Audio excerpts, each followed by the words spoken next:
Hello बच्चों। आज हम शुरू करने वाले हैं क्लास 6 इंग्लिश का first chapter how did पैट्रिक्स homework. तो चलिए शुरू करते हैं आज के इस चैप्टर को। और मैं शुरू करने से पहले बता दूं, ये चैप्टर आपकी लाइफ में बहुत इंपॉर्टेंट है, क्योंकि हम सबकी लाइफ में होमवर्क करना बहुत इंपॉर्टेंट होता है। तो चलिए शुरू करते हैं आज के इस चैप्टर को। Who did पैट्रिक्स homework.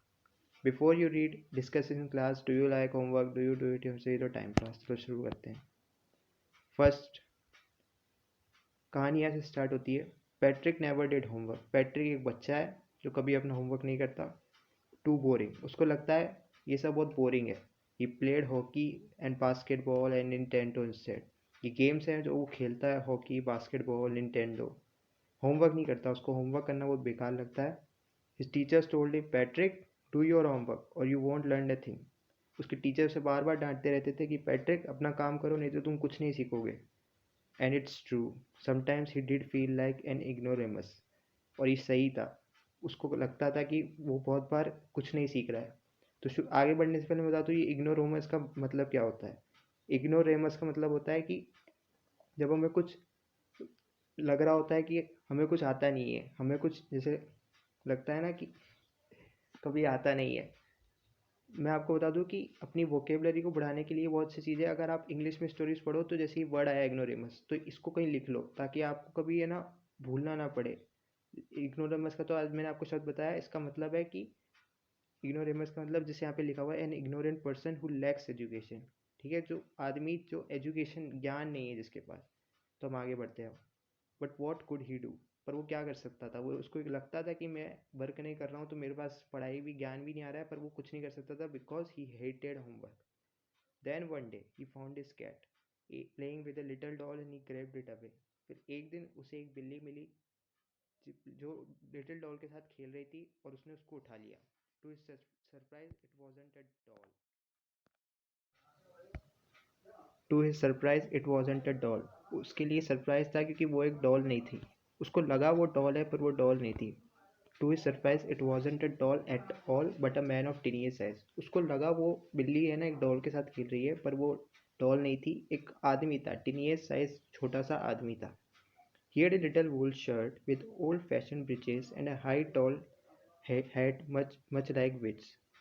वो बहुत छोटा आदमी था जिसने वुलन की शर्ट पहन रखी थी, and old fashion breaches. Breaches यानी टोपी लगा रखी थी, ओल्ड फैशन कपड़े होते हैं ना वो पहन रखे थे, एंड हाई टॉल हैट। और एक जैसे हमारे पहले कार्टून्स में दिखाते थे चुड़ैलों की टोपी होती है ना, वैसी वैसी उसने एक टोपी पहन रखी थी, जैसे हम यहाँ पे इमेज में देख भी रहे हैं। He yelled, save me, don't give me back to that cat, I will grant you a wish, I promise you that। वो चिल्लाया, वो जो आदमी छोटी डॉल जो लग रहा था उसको, पैट्रिक को चिल्लाया, save me don't give me back to the cat. मुझे बचाओ, मुझे इस बिल्ली को वापस मत देना, ये खा जाएगी मुझे। I will grant your wish, I promise you that. वो कहता है अगर तुम मुझे बचाओगे तो मैं तुम्हें एक विश ग्रांट करूंगा, मैं प्रॉमिस करता हूँ तुम्हें। Patrick couldn't believe how lucky he was. बताओ कितनी बड़ी बात है, उसको अपना होमवर्क नहीं करना पड़ा। अब उसको एक दिमाग चल गया कि अब अगर मैं इसको बचा लूँगा तो उससे विश मांग लूँगा कि मुझे ये होमवर्क ये करके देगा। तो Patrick couldn't believe how lucky he was.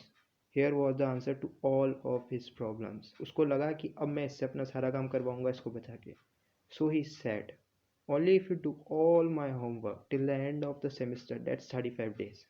यानी कि उसने बोला उसको, मैं तुम्हें बचा तो लूँगा, पर तुम्हें मेरा काम करना पड़ेगा सेमिस्टर 35 days, यानी कि ध्यान रखना 35 days सेमिस्टर ख़त्म होने तक तुम्हें मेरा काम करना पड़ेगा homework. If you do a good enough job I could even get A's. अगर तुमने अच्छा काम किया तो मुझे ए ग्रेड भी मिल सकता है। उसने बोला, उसने शर्त लगी कि तुम्हें ये करना पड़ेगा।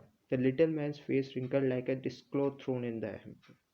उस छोटे आदमी का आवाज़ उस छोटे आदमी को सुन के बहुत अजीब लगा और बहुत बुरा भी लगा, पर उसको कुछ समझ में नहीं आया क्योंकि अब उसको बचना था।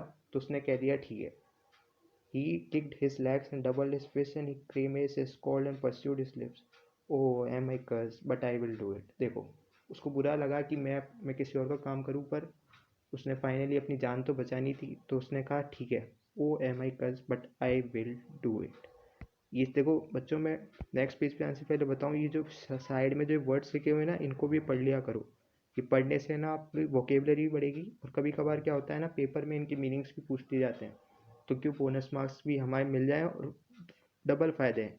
मार्क्स भी मिलेंगे और हमारी वोकेबुलरी बढ़ेगी। जैसे यहाँ पे दे रखा है ग्रिमेस, कोल्ड, परस्यूड, स्लिप्स, इस सब के बारे में देखो कितना डीपली यहाँ पे समझाया गया है, तो आप समझ सकते हो। ठीक है, तो चलते नेक्स्ट पेज पे शुरू करते हैं। Oh am I curse but I will do it, वो ऐसा बोलता है। तो चलिए हम नेक्स्ट पेज पे शुरू करते हैं। And true to his word that little elf began to do Patrick's homework, और फिर शर्त के अनुसार उसने पैट्रिक का काम करना शुरू किया। ये लिटिल एल्फ यानी कि वो आदमी, छोटा आदमी जिसने वो टोपी पहन रखी है, वो छोटा आदमी, एल्फ का मतलब वो है। तो except there was one glitch, but वहाँ पे एक ग्लिच था। ग्लिच यानी एक प्रॉब्लम थी। The elf didn't always know what to do and he needed help. Elf यानी कि वो छोटा आदमी, वापस बोल रहा हूँ, elf didn't always know what to do and he needed help. तो वो काम तो करता था पर उसको ये नहीं पता होता था कि कौन सा शब्द कहाँ करना है, मतलब उसको शब्द का मतलब नहीं पता होता था। वो बार बार हेल्प मी ही डिड से कहता था, हेल्प मी, मुझे बचाओ, बताओ बताओ मुझे अब क्या करना है। And Patrick would have to help, फिर पैट्रिक को उसकी हेल्प करनी पड़ती थी इन वॉट एवर वे, कुछ भी, मतलब जैसे मान लो कोई वर्ड आ गया, कोई काम करना है, तो उसकी उसको हेल्प करनी पड़ती थी। I don't know this word, the elf squeaked while reading Patrick's homework. और वो कहता था, जैसे मैंने बताया ना आप लोगों को अभी कि आई don't know this word, the elf squared while reading Patrick's homework, यानी कि मुझे ये शब्द नहीं पता, इसका मतलब बताओ मुझे। पैट्रिक से पूछता था, get me a dictionary, know what's even better, look up the word and sound it बाउ ईच लेटर। ये डिक्शनरी लाओ या फिर इस वर्ड का मतलब बताओ, मुझे इस वर्ड का मतलब जानना है। वो हर वर्ड को देख के पैट्रिक से पूछता था। When it came to maths, Patrick was out of luck. What are time tables, the elf we elves never need that. मतलब उसको मैथ्स भी समझ में नहीं आती थी, मैथ्स को, तो पैट्रिक के लिए Patrick was out of luck, क्योंकि उसको ये भी नहीं पता होता था कि क्या करना है। हर काम ज़्यादातर पैट्रिक को खुद ही करना पड़ता था। और ये तो बिल्कुल ही उल्टा हो रहा था, वो चाहता था कि मेरा काम एल्फ करे, पर एल्फ खुद अपना काम तो उससे करवा रहा था, क्योंकि उसको पता ही नहीं था कैसे करना है।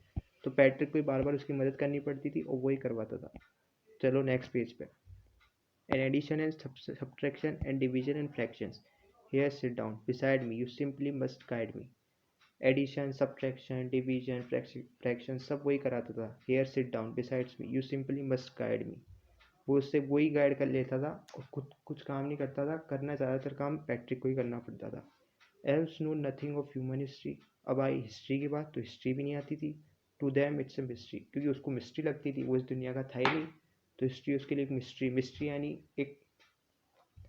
मिस्ट्री यानी बहुत अनजान चीज़ थी उसके लिए। So the little elf already A शाउटर just get louder, तो लिटल एल्फ धीरे धीरे और ज़्यादा मदद मांगने लग गया पैट्रिक से। Go to the library, I need books, more and more books, and you can help me read them too. फिर वो कहता पैट्रिक से कि तुम जाओ लाइब्रेरी से और बुक्स लेके आओ, मुझे हिस्ट्री को भी समझना है, पढ़ना है, तुम पढ़ाओगे मुझे, ताकि मैं तुम्हारा होमवर्क कर सकूँ। तो पैट्रिक जाता है लाइब्रेरी से, लाता था books. As a matter of fact every day in every way that little elf was a nag, Patrick was working harder than ever and was it a drag. मतलब इस बात को समझा, as a matter of fact every day in every way that little elf was a nag. Matter of fact, रोज रोज हर तरीके से वो little elf was nag, little elf was a nag, Patrick was working harder than ever and was it a drag. मतलब Patrick चाहता था कि एल्फ उसका काम करे, पर एल्फ उस अपना काम नहीं, एल्फ खुद उससे अपना काम करवा रहा था, क्योंकि उसके लिए वो एक प्रॉब्लम थी। और Patrick was a drag, Patrick बहुत थक चुका था, अब वो इतना मेहनत ही कर रहा था ना, क्योंकि वो उसको काम खुद करना पड़ता था। पहले उसको समझाओ फिर वो काम करेगा, तो ये बहुत मेहनत का काम था। He was staying up nights, had never felt so weary, was going to school with his eyes puffed and bleary. यहाँ पे देखो कितना अच्छा, यहाँ पे इन्होंने एब्रेशंस यूज़ किए हैं। He was staying up nights, had never felt so very, यानी कि अब वो रात रात भर जागता था। कौन? पैट्रिक, उसको रात रात भर जागना पड़ता था। वो जाता था school with his eyes puffed and bleary, यानी कि पफ्ड यानी फूली हुई आँख के साथ, हो जाता है ना जब हम रात में सोते नहीं है तो आँखें कैसी सूज सी आती है, बेरी मतलब काली, नीचे गड्ढे आ जाते हैं वो सब। तो पैट्रिक की आंखों में नीचे में, क्योंकि अब वो पहले एल्फ को पढ़ाता था, खुद अपना काम करता था, उसको लगता था एल्फ करेगा पर एल्फ नहीं करता था। Finally the last day of school arrived and the elf was free to go. Finally semester खत्म हुआ, 35 डेज हो गए, लास्ट डे ऑफ स्कूल आ गया, एंड द एल्फ वाज, अब एल्फ शर्त के अनुसार फ्री था जाने को। As for homework, there was no more, so he quietly and slyly slipped out to the back door. रही बात होमवर्क की, तो कुछ बचा ही नहीं था क्योंकि सारा तो काम उसने उसी से करवा लिया, पैट्रिक से। तो क्वाइटली एंड स्लीपली वो चला गया वहाँ से, उस घर को छोड़ के, पैट्रिक के घर को छोड़ के पीछे वाले डोर से। Patrick got his age Patrick को देखो ए ग्रेड आई, जैसा उसने बोला था, क्या पता मेरी ए ग्रेड आ जाए अगर तुम मेरा होमवर्क करो। पर असल में होमवर्क उसने नहीं किया, असल में पैट्रिक ने किया और उसको A grade I. Patrick got his age, classmates were amazed, उसके क्लासमेट चौकन्ने रह गए कि क्या हुआ, इसको कैसे आ गई A grade. Teacher smile and were full of praise and his parents wondered what had happened to Patrick. उसके टीचर्स को ने उसको बहुत तारीफ़ की और उसके पेरेंट्स तो बहुत अचंभित थे। बहुत बहुत उनको बहुत आश्चर्य हुआ कि मेरा बच्चे के इतने अच्छे मार्क्स कैसे आ गए। He was now the model kid, अब सब उसको क्लास में मॉडल किड था वो सबके लिए, क्योंकि हमको भी इसके जैसा बनना है, हमको भी इसके जैसे मार्क्स चाहिए। Clean his room, did his chores, his cheerful never rude like he had developed a new whole new. उस एल्फ ने देखो किस तरह सुधार दिया उसको, अब वो खुद के रूम को खुद साफ करता था, चेयरफुल था, वो कभी रूड नहीं रहता था, रूड यानी बहुत स्ट्रिक्ट या फिर एरोगेंट नहीं रहता था, उसमें घमंड नहीं रहा। Like he had developed a whole, अब वो बिल्कुल एक नया एटीट्यूड बन चुका था।